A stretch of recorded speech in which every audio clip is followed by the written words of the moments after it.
Here's Sarah with the daily traffic report. It's 9 a.m. and the roads are looking pretty backed up. There are a total of 2 roads closed for who knows how long.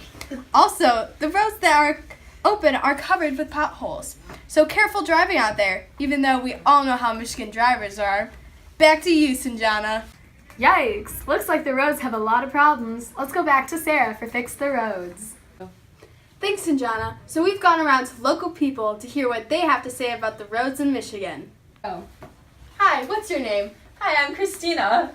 So how do you feel about the roads in Michigan?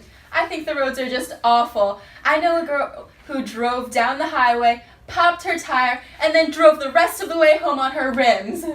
Oh no, that's a tragedy. Thank you for sharing. Thank you. Hi, what's your name? Hi, I'm Rowie. How do you feel about traffic in the morning? It's awful. I show up to school late most days because I just can't get to school on time due to all the traffic. Is it because of road closures or just running late? Road closures most of the time. That's what we all say. Oh. Hi, what's your name? Christian. What are some solutions you have to fix the roads? I think the state of Michigan should hire some actual, good working people. Every time I pass by, the road workers are just dancing or doing other things, and they're not actually working, and they're just taking my hard-earned tax money. Some ideas on how to fix our problems include working on one road at a time in a certain area, fixing potholes on major roads, and then working on roads, and also to be more efficient on the roads with solutions that last. Major roads that close all at once cause huge traffic jams, aggressive driving, and long-term jobs. A suggestion for that problem is to focus on that specific road and get it done. Having one road closed at a time still causes traffic, but the road will be fixed quicker when workers only have to focus on one road at a time. Potholes are also a problem here in Michigan because of weather, causing them to come up very often. Thanks, Sarah, for some ideas on how to fix the roads. Stay tuned for our next segment next week.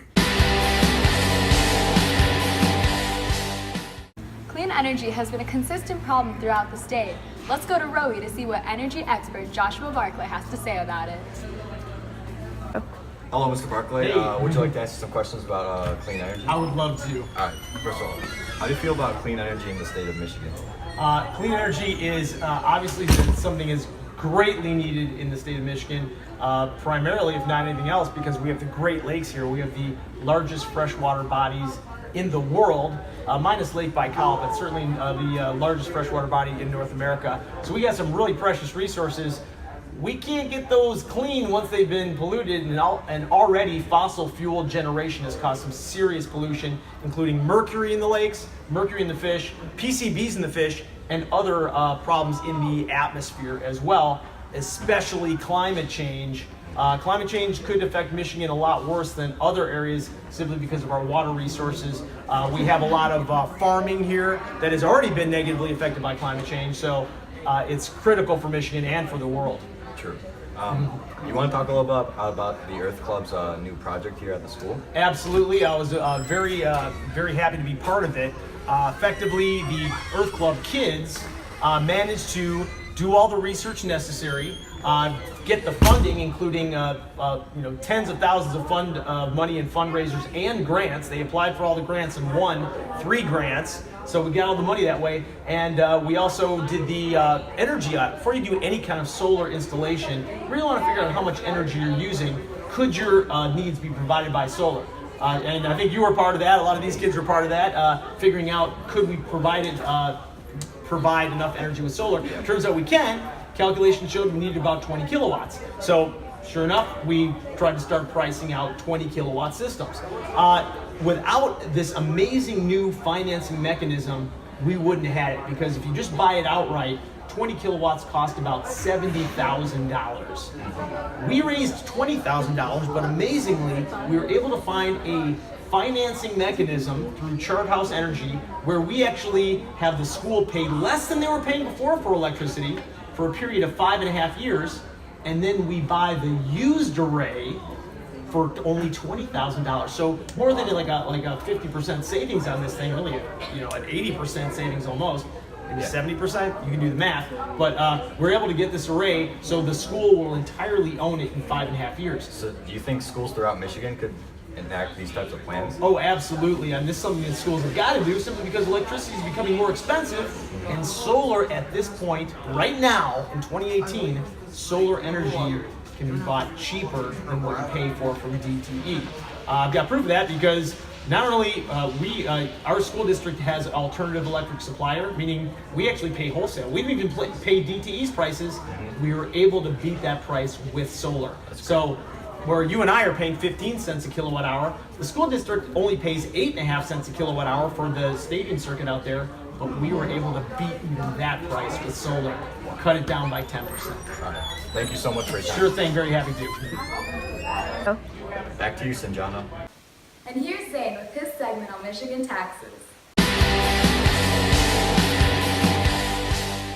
Hi, it's Zane, and as you may be aware, tomorrow is the last day to register to vote here in Michigan. And there are a lot of students who are turning 18 who are really excited to vote this November.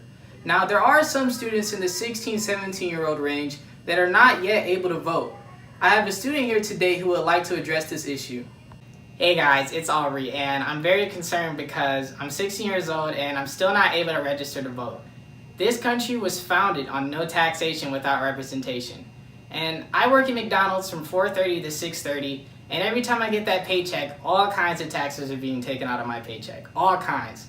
So I believe we the people should create a U.S. amendment and a Michigan amendment that allows people who pay taxes the right to vote. Thank you, Aubrey. So, in the early 1760s, the Boston Tea Party was the pinnacle of Americans' resistance to the Tea Act. So, the colonists thought that the Tea Act was unfair because they called it taxation without representation. And so, taxation without representation was one of the main causes of the American Revolution. And colonists thought that the government should not be taxing them unless they have some sort of voice or say in this government. So, this taxation without representation isn't just for the history books, and is actually affecting us today. And as Aubrey said, we must amend the Constitution to allow all tax-paying citizens the right to vote.